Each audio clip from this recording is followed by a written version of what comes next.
Hi, I'm David. Today we're going to try to solve this equation with this exponent up here for x.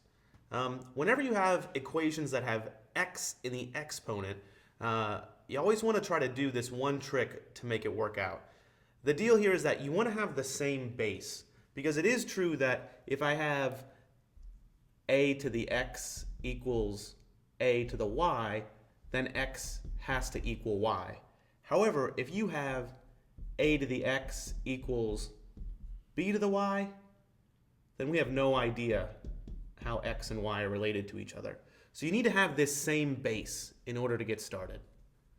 Here we do not have the same base. We have 6 raised to the x minus 2 and 36 raised to the 1, if you like. We need to get this in the same base. So I'm going to have to change either the left side or the right side.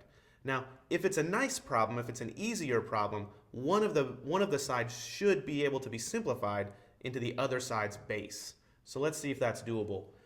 6 I can't really simplify a whole lot, but 36 I could rewrite as 6 squared. So I could rewrite this as 6 to the x minus 2 equals 6 squared. Now that I have it here, I'm pretty much finished. I know that the only way this is true is if their exponents are equal. So I can rewrite this as x minus 2 equals 2. I can kind of ignore the bases. This exponent has got to equal that exponent.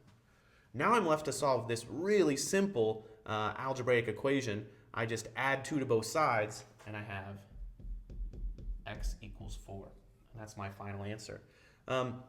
Suppose you didn't believe me. Suppose that you wanted to, really check your results. You could always plug in x equals 4 and see if the equation is true. So let's do that real fast.